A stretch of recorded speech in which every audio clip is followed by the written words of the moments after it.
ஆன்மீகம் ஆனந்தம் சேனலுக்கு உங்களை அன்போடு வரவேற்கிறேன். சுந்தரகாண்டத்தில் முதல் சர்க்கத்தில் 101வது ஸ்லோகத்திலிருந்து 150 வரையிலுள்ள ஸ்லோகங்களை இந்த பதிவில் நாம் பார்க்கலாம்.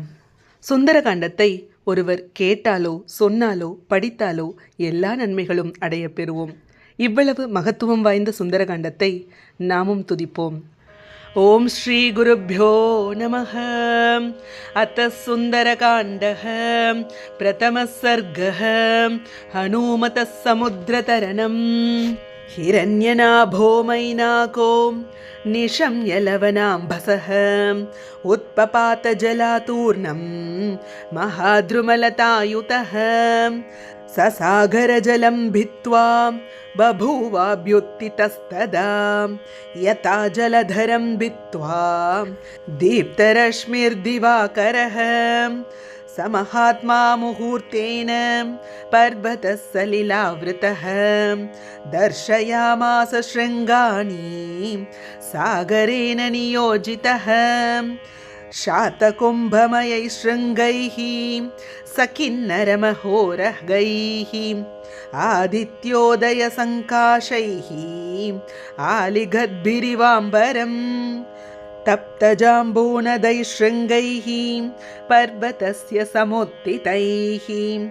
आकाशं शस्त्रसङ्काशम् अभवत् काञ्चनप्रभं जातरूपमयैः शृङ्गैः ब्राजमानैः स्वयं प्रभैः आदित्यशतसङ्काशः सोऽभवद्गिरिसत्तमः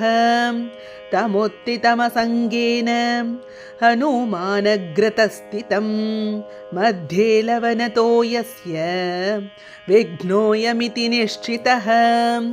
सतमुच्छ्रितमत्यर्थं महावेगो महाकपिः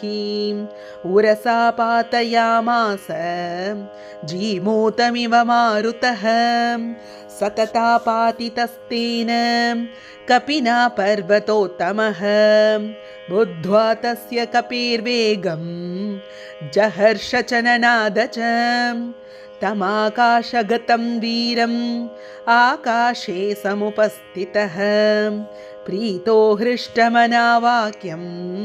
अब्रवीत् पर्वतः कपिं मानुषं धारयन् रूपम् आत्मनः शिखरे स्थितः दुष्करं कृतवान् कर्म त्वमिदं वानरोत्तम निपत्य मम शृङ्गेषु विश्रमस्व यथा सुखं राघवस्य कुले जातैः उदधिः परिवर्धितः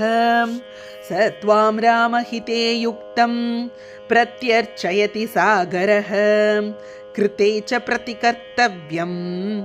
येष धर्मः सनातनः सोऽयं तत्प्रतिकारार्थी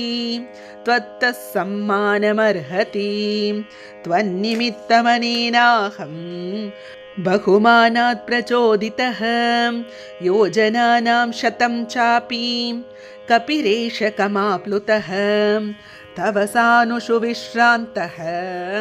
शेषं प्रक्रमतामिति तिष्ठत्वं हरिशार्दूल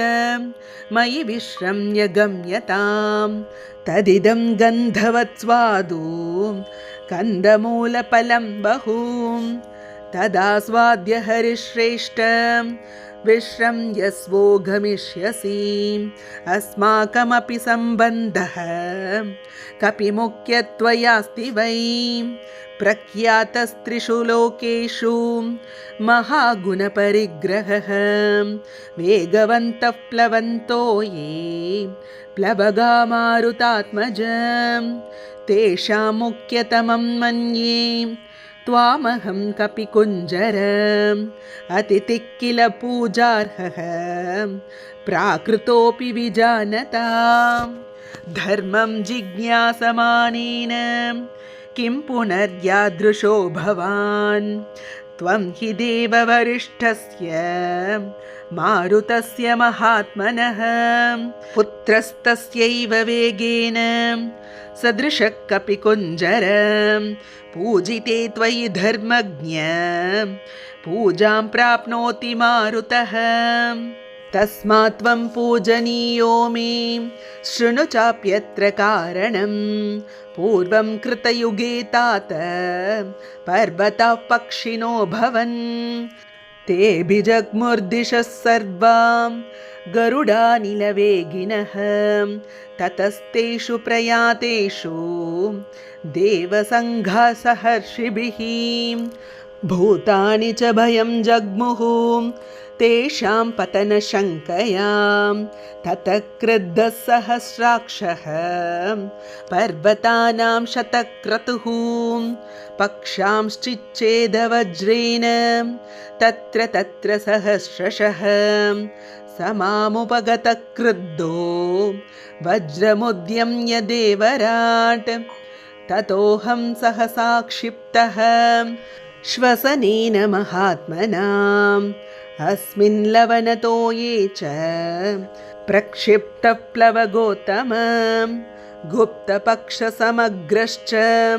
तव पित्राभिरक्षितः ततोऽहं मानयामि त्वां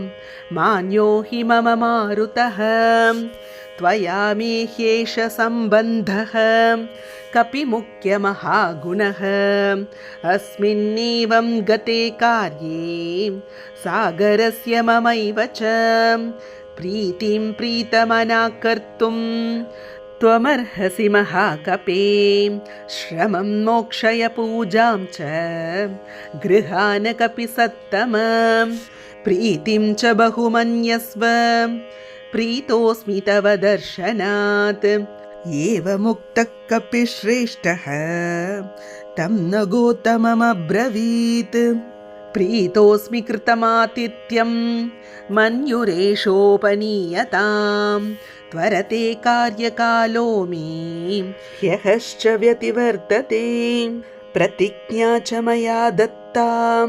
न स्थातव्यमिहान्तराम् इत्युक्त्वा पाणिना शैलम् आलभ्य हरिपुङ्गवः जगामाकाशमाविश्य वीर्यवान् प्रहसन्निव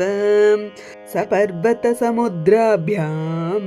बहुमानादवेक्षितः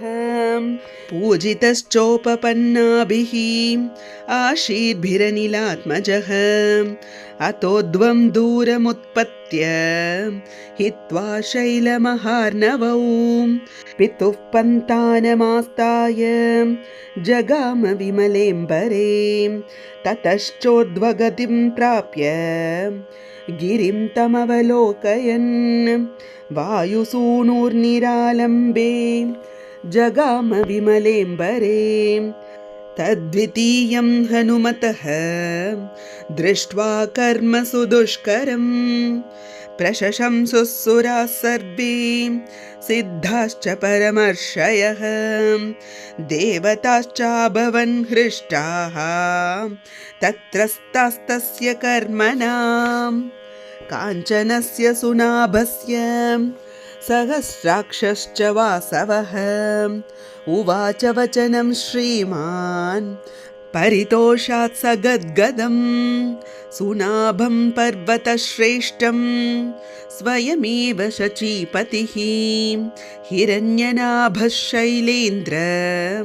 परितुष्टोऽस्मि ते वृषम् अभयं ते प्रयच्छामि तिष्ठ सौम्य यथा सुखं साह्यं कृतं त्वया सौम्य विक्रान्तस्य हनूमतः क्रमतो योजनशतं निर्भयस्य भये सति रामस्यैष हितायैव याति दाशरथिर्हरिः सत्क्रियां कुर्वता तस्य तोषितोऽस्मि भृशं त्वया ततः प्रहर्षम् अगमद् विपुलं पर्वतोत्तमः देवतानां पतिं दृष्ट्वा परितुष्टं शतक्रतुं स वै दत्तवरः शैलो बभूवावस्थितस्तदा हनूमांश्च मुहूर्तेन व्यतिचक्रामसागरं ततो देवाः गन्धर्वाः सिद्धाश्च परमर्षयः अब्रुवन् सूर्यसङ्काशां सुरसां नागमातरम् अयं वातात्मजः श्रीमान् प्लवते सागरोपरि हनूमान् नाम तस्य त्वं मुहूर्तं विघ्नमाचर राक्षसं रूपमास्ताय सुघोरं पर्वतोपमं दंश्राकरालं पिङ्गाक्षं वक्त्रं कृत्वा नभस्पृशम् बलमिच्छामहे ज्ञातुं भूयश्चास्य पराक्रमं त्वां विजेष्यत्युपायेन विषादं वा गमिष्यति एवमुक्ता तु सा देवी दैवतैरभिसत्कृता समुद्रमध्ये सुरसा बिभ्रती राक्षसं वपुः विकृतं च विरूपं च सर्वस्य च भयावहं प्लवमानं हनूमन्तम् आवृत्येदमुवाचः मम भक्षः प्रतिष्ठस्त्वम् ईश्वरैर्वानरर्षभ अहं त्वां भक्षयिष्यामि प्रविशेदं ममाननम् हरिः ओम श्रीगुरुभ्यो नमः हरिः ओम சுந்தரகாண்டத்தில் முதல் சர்க்கத்தில் 101 முதல் 150 வரையிலான ஸ்லோகங்களை இந்த பதிவில் நாம் தெரிந்து கொண்டோம். இது போன்ற ஸ்லோகங்களுக்கும் ஆன்மீக விஷயங்களுக்கும் மறக்காம நம்ம சேனலை சப்ஸ்கிரைப் பண்ணிக்கோங்க. நல்லதே நடக்கட்டும், நன்மையை பிறக்கட்டும். நன்றி, வணக்கம்.